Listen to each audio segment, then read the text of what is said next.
നമസ്കാരം. എല്ലാ സജ്ജനങ്ങൾക്കും സന്ധ്യാദീപത്തിലേക്ക് സ്വാഗതം.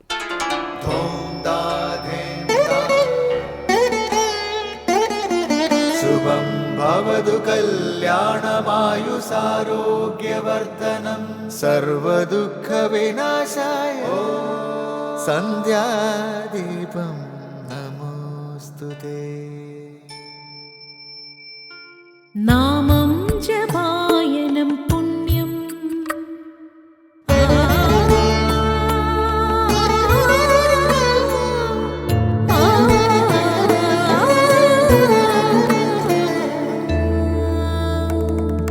നാമം ജപായനം പുണ്യം നിരുപമദീപാങ്കുരം പോലെ സ്വരശ്രുതിലയവരമതുലം ദീവാങ്കണം മോക്ഷസംഗീതസാരം നീളും വഴിത്താരയിൽ ജീവതാരം മന്ത്രാലാപം മായാവിൻ നിൻ പ്രസാദം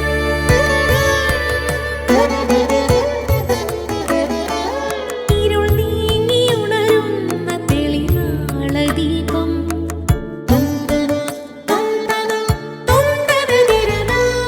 ഇരുൾ നീങ്ങിയുണരുന്ന തെളിനാളദീപം പ്രണവാമൃതം ചൊരിയുന്ന ദീപം ദീപം ദീപം ദീപം ദീപം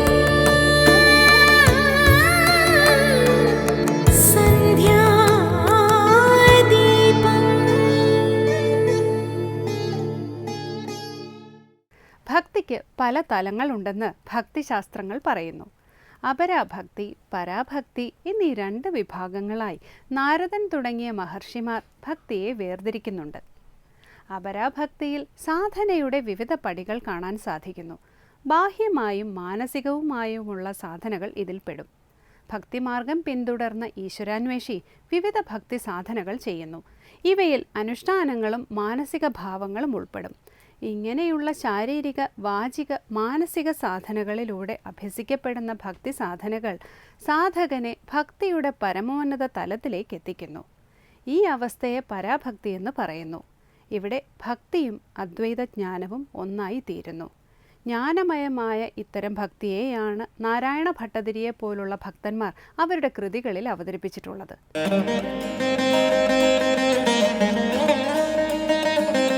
മൗന വ്യാഖ്യാ പ്രകടിത പര ബ്രഹ്മതത്വം യുവാനം വർഷിഷ്ഠാന്തെ വസദൃശിഗണൈരാവൃതം ബ്രഹ്മനിഷ്ഠൈഃ ആചാര്യേന്ദ്രം കരകലിതചിന്മുദ്രമാനന്ദമൂർത്തിം സ്വാത്മാരാമം മുദിതവദനം ദക്ഷിണാമൂർത്തിമീഡേ. മൗനവ്യാഖ്യാ പ്രകടിത പര ബ്രഹ്മതത്വം യുവാനം വർഷിഷ്ഠാന്തെ വസദൃശിഗണൈരാവൃതം ബ്രഹ്മനിഷ്ഠൈഃ ആചാര്യേന്ദ്രം കരകലിതചിന്മുദ്രമാനന്ദമൂർത്തിം സ്വാത്മാരാമം മുദിതവദനം ദക്ഷിണാമൂർത്തിമീഡേ. നമ്മുടെ ഗുരുസങ്കല്പത്തിൽ ആദി ഗുരുവാണ് ദക്ഷിണാമൂർത്തി. അതുകൊണ്ടാണ് നിത്യവും എല്ലാ ഉപാസനകളിലും ഗുരുപരമ്പരയെ നമിക്കുമ്പോൾ ആദ്യം ദക്ഷിണാമൂർത്തിയെ നമിക്കുന്നത്. ശ്രീ ശങ്കരാചാര്യരുടെ കൃതികളിൽ ഏറ്റവും ശ്രദ്ധേയമായ സ്ഥാനമാണ് ദക്ഷിണാമൂർത്തി സ്തോത്രത്തിനുള്ളത്. അദ്വൈത ദർശനത്തിൻ്റെ മർമ്മത്തെ പ്രദർശിപ്പിക്കുന്നതാണ് ദക്ഷിണാമൂർത്തി സ്തോത്രം. ഇന്നു മുതൽ ഈ കൃതിയാണ് ശങ്കര സ്തോത്രാമൃതത്തിൽ സ്വാമി ചിദാനന്ദപുരി വ്യാഖ്യാനിക്കുന്നത്.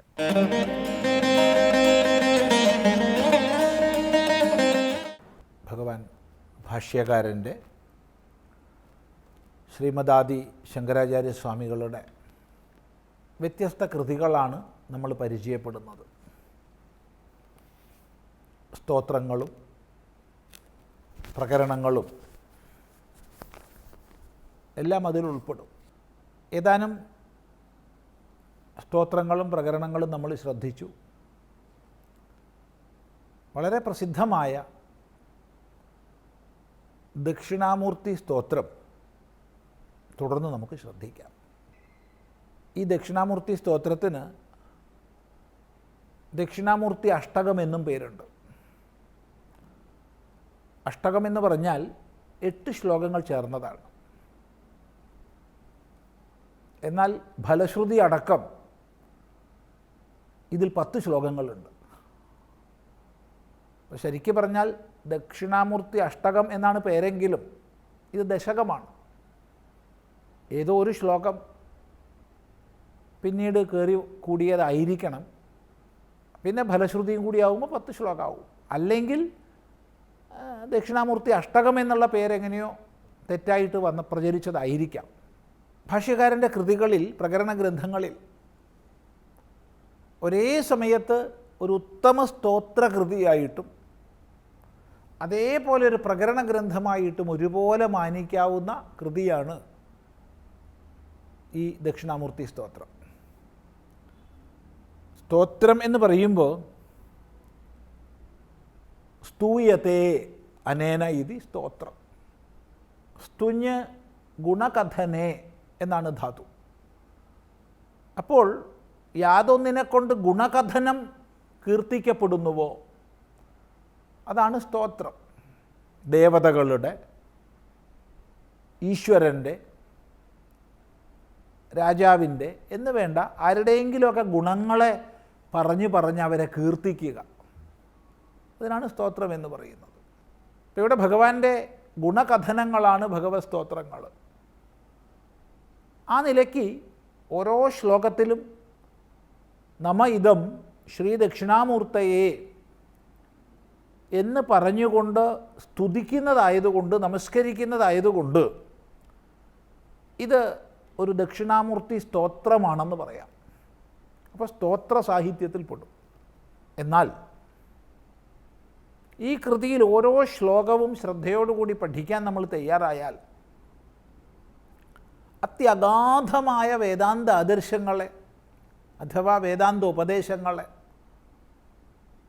സാമാന്യന് ലളിതമായി സംഗ്രഹിച്ചിട്ടുള്ളതായി കാണാൻ കഴിയും.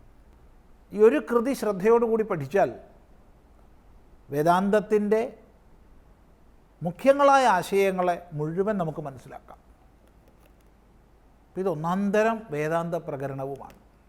ഒരു സജ്ജനങ്ങൾ നല്ലതുപോലെ ശ്രദ്ധിച്ച് ഇത് പഠിക്കാമെങ്കിൽ എന്താണ് വേദാന്തം എന്നുള്ളതിനെക്കുറിച്ച് വ്യക്തമായൊരു കാഴ്ചപ്പാട് നമുക്കുണ്ടാവും. ഇത് ഒരേ സമയത്ത് ഒരു സ്തോത്രവുമാണ് വേദാന്ത പ്രകരണവുമാണ്. ശങ്കരകൃതികളിൽ വലിയൊരു മഹിമയാണ്, അല്ലെങ്കിൽ മഹത്വപൂർണമായ സ്ഥാനമാണ് ദക്ഷിണാമൂർത്തി സ്തോത്രത്തിനുള്ളത്. ഭഗവാൻ ഭാഷ്യകാരൻ ശങ്കരാചാര്യസ്വാമികൾ പ്രധാനപ്പെട്ട 10 ഉപനിഷത്തുക്കൾക്കും ബ്രഹ്മസൂത്രങ്ങൾക്കും അതുപോലെ ഭഗവത്ഗീതയ്ക്കും ഭാഷ്യങ്ങൾ എഴുതി. അതാണ് വേദാന്ത ചിന്താ പദ്ധതിയെ നമുക്ക് ഏറ്റവും സ്പഷ്ടമായി ബോധിപ്പിക്കുന്നത്. അതിലേക്ക് നമ്മളെ പ്രവേശിപ്പിക്കുന്ന സോപാനമാണ് വാസ്തവത്തിൽ പ്രകരണം. പ്രകരണങ്ങളിൽ ഈ ദക്ഷിണാമൂർത്തി സ്തോത്രത്തിൻ്റെ വലിയൊരു പ്രാധാന്യം എല്ലാവരും ഓർമ്മിക്കുക. ഭഗവാൻ ഭാഷ്യകാരൻ്റെ നേരിട്ടുള്ള ശിഷ്യനായ സുരേശ്വരാചാര്യ സ്വാമികൾ, ശൃംഗേരി മഠത്തിൻ്റെ പ്രഥമ ശങ്കരാചാര്യരായിരുന്ന സുരേശ്വരാചാര്യർ ഈ കൃതിക്ക് വാർത്തികം എഴുതിയിട്ടുണ്ട്. ഭാഷ്യകാരൻ എന്ന് നമ്മൾ ശങ്കരാചാര്യരെ പറയുന്നത് പോലെ വേദാന്ത സമ്പ്രദായത്തിൽ വാർത്തികകാരൻ എന്ന് പറയുക സുരേശ്വരാചാര്യരെയാണ്. അവിടുന്ന് ചില ഭാഷ്യങ്ങൾക്ക് വാർത്തികം എഴുതിയിട്ടുണ്ട്. ബൃഹദാരണ്യകോപനിഷത്ത്, തൈത്തിരീയോപനിഷത്ത് ഭാഷ്യങ്ങൾക്ക്. പ്രകരണങ്ങളുടെ കൂട്ടത്തിൽ ഈ ദക്ഷിണാമൂർത്തി സ്തോത്രത്തിനാണ് ലക്ഷണയുക്തമായൊരു വാർത്തികം എഴുതിയിട്ടുള്ളത്. ആ വാർത്തികത്തിൻ്റെ പേര് മാനസോല്ലാസ വാർത്തികം എന്നാണ്. മാനസോല്ലാസം വേദാന്ത വിദ്യാർത്ഥികൾക്ക് ഒന്നാന്തരം പഠന സഹായിയാണ്. നമ്മളതിലേക്ക് പ്രവേശിക്കുന്നില്ല. ദക്ഷിണാമൂർത്തി സ്തോത്രമാണ് നമ്മളിവിടെ ശ്രദ്ധിക്കാൻ പോകുന്നത്. ആ വാർത്തികത്തിൽ സുരേശ്വരാചാര്യർ എഴുതിയ ചില ശ്ലോകങ്ങൾ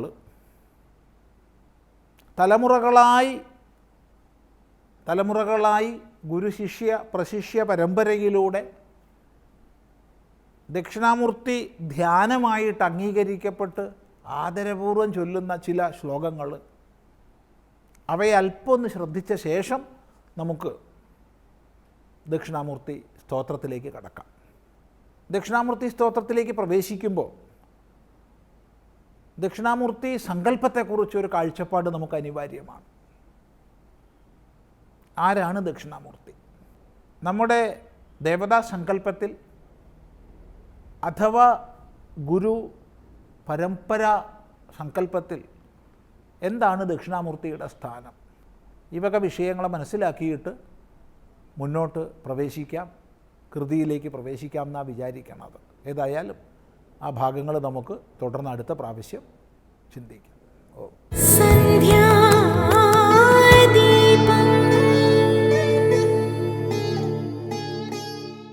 തുടർന്ന് സനാതനധർമ്മം.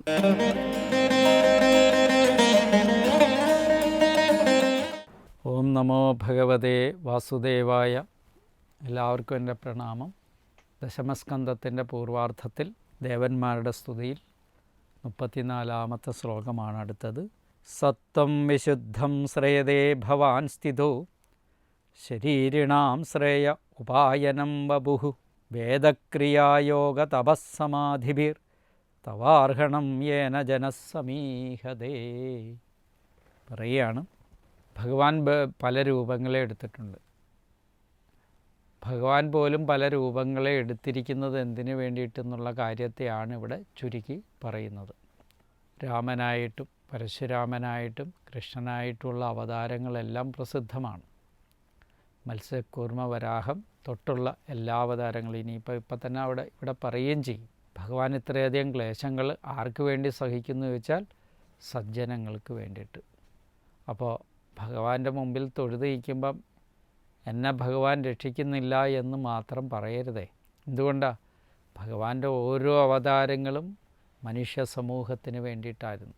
ദുഷ്ടന്മാരിൽ നിന്ന് മനുഷ്യ സമൂഹത്തെ രക്ഷിക്കാൻ വേണ്ടിയിട്ടായിരുന്നു ഭഗവാന്റെ ആ അവതാരങ്ങളിലെല്ലാം തന്നെ ഭഗവാൻ എത്രയധികം ക്ലേശങ്ങൾ സഹിച്ചിട്ടുണ്ട് എന്നുള്ള കാര്യവും കഥകളിലൂടെ നിങ്ങൾക്കെല്ലാവർക്കും അറിയാവുന്നതാണ്. എന്നിട്ടും പോയി ചെറിയ ചെറിയ കാര്യങ്ങളൊന്നും നടക്കാതെ വരുമ്പം ഈ ഭഗവാൻ എൻ്റെ നേരെ കണ്ണ് തുറക്കുന്നില്ല എന്ന് അറിയാതെ വിലപിച്ചു പോകുന്നുണ്ട് നമ്മളല്ല. അത് ദുഃഖത്തിൻ്റെ ആ കാഠിന്യം കൊണ്ടോ അല്ലെങ്കിൽ ദുഃഖം അത്രയധികം വർദ്ധിച്ചതുകൊണ്ടോ ആകാം. എങ്കിലും അങ്ങനെ പറയരുതെന്നുള്ളതാണ് ഇവിടെ ഒരു സൂചന നൽകുകയാണ്. എന്താ? ഭവാൻ അങ്ങ് സ്ഥിതോ പാലനത്തിൽ. ഭഗവാനാണ് ഈ പ്രപഞ്ചത്തെ മുഴുവൻ സ്ഥിതി പാലനം ചെയ്യുന്നത്. ഭഗവാനാണ് ഈ സമസ്ത പ്രപഞ്ചത്തെയും പാലിക്കുന്നതെന്ന് അർത്ഥം. ഒരിടത്തെ മാത്രമല്ല, എല്ലാ മനുഷ്യരെയും എല്ലാവരെയും പാലിക്കുന്നത്.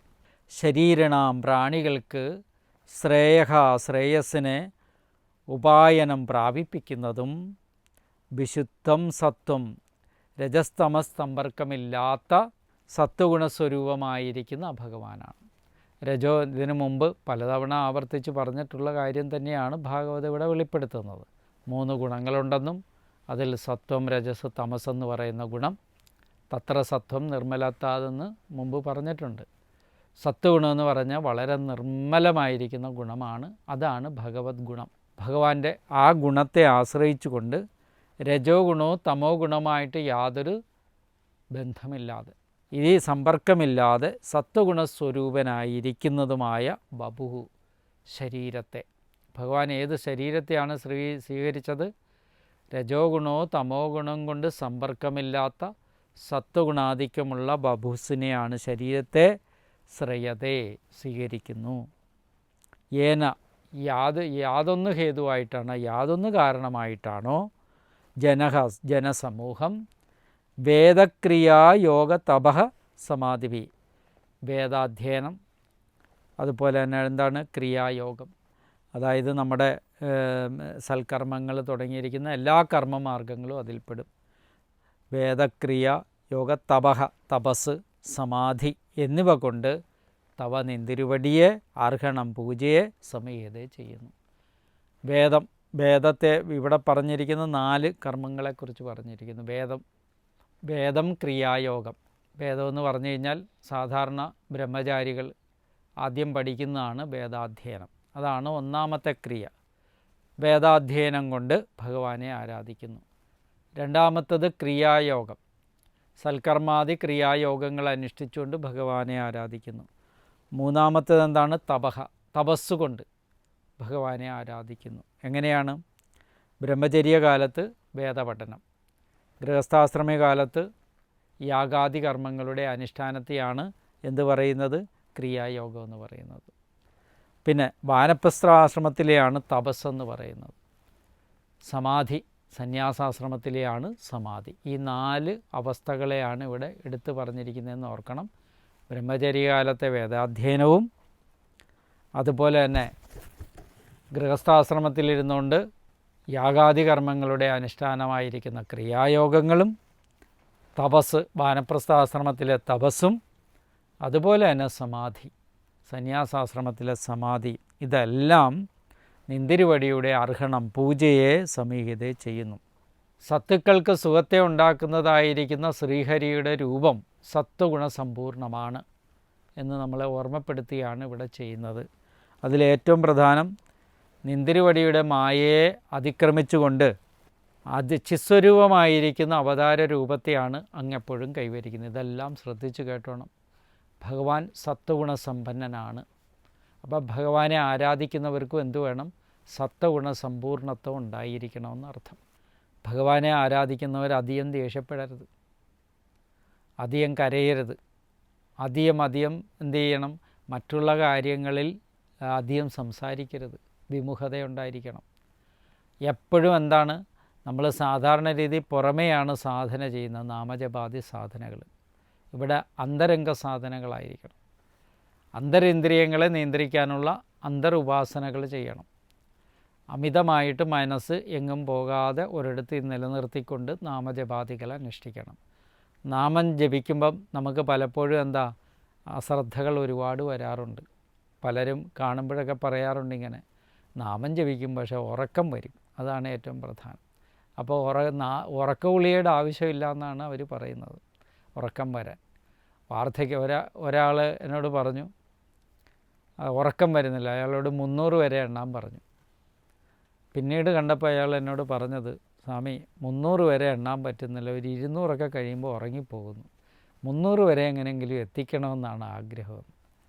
അപ്പോൾ എല്ലാവർക്കും ഇതൊരു ട്രെയിനിങ് ആണ്. അതായത് എന്താണെന്ന് വെച്ചാൽ മനസ്സിന് ഇഷ്ടമുള്ള വിഷയങ്ങളിൽ വ്യാപരിച്ച് ആവശ്യമില്ലാത്ത കാര്യങ്ങളിലൊക്കെ ചിന്തിച്ച് വഴിമുട്ടുമ്പോഴാണ് ഉറക്കം കെടുന്നത്.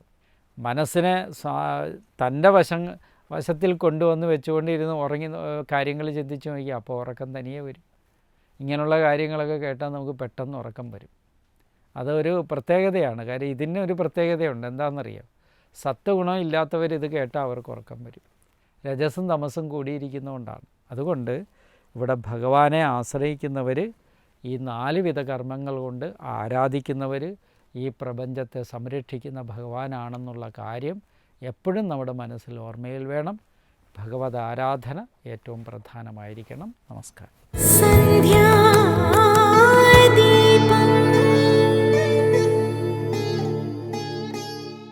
അടുത്തതായി ദീപാരാധനയാണ്. ക്ഷേത്ര സന്നിധിയിലെത്തി മംഗളാരതി തൊഴുത് ഇന്നത്തേക്ക് മടങ്ങാം. എല്ലാവർക്കും നമസ്കാരം.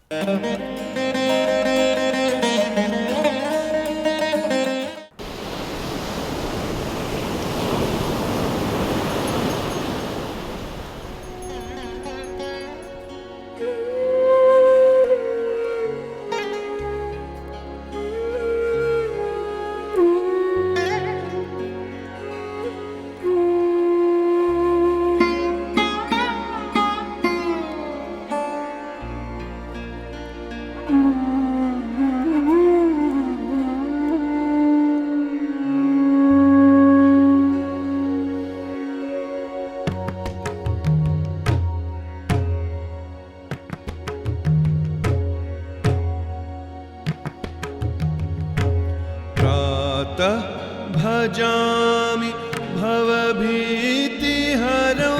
सुरेशं गङ्गाधरं वृषभवाहनमम्बिकेशं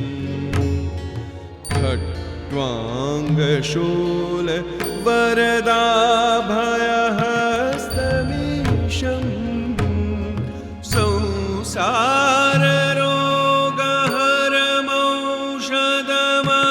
संसाररोगहरमौषधमद्वितीयम्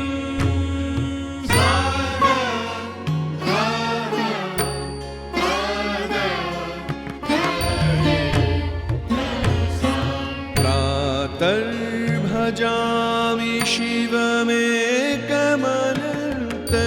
शिवमेकमनन्तमाद्यं वेदान्तवेद्यमनघं पुरुषं महान्तं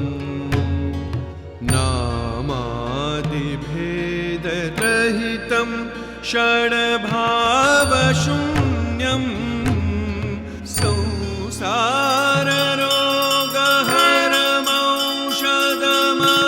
संसाररोगहरमौषधमद्वितीयम्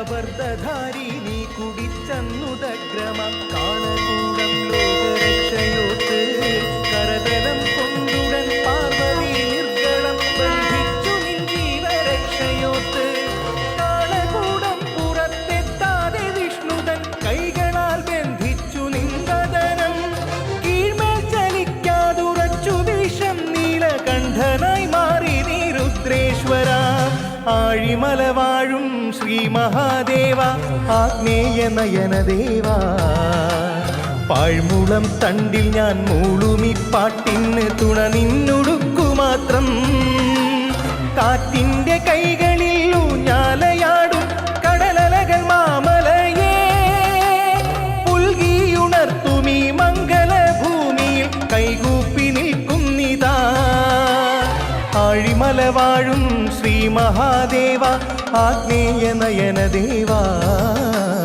പാഴ്മുളം തണ്ടിൽ ഞാൻ മൂളുമി പാട്ടിന് തുണ നിന്നൊടുക്കുമാത്രം ശംഭോ ശങ്കര ആഴിമലവാസ ശങ്കര ദേവാനി കാത്തുകൊള്ളേണമേ ശംഭോ ശങ്കര ആഴിമലവാസ ശിവരൂപമേ ശിലാരൂപമേ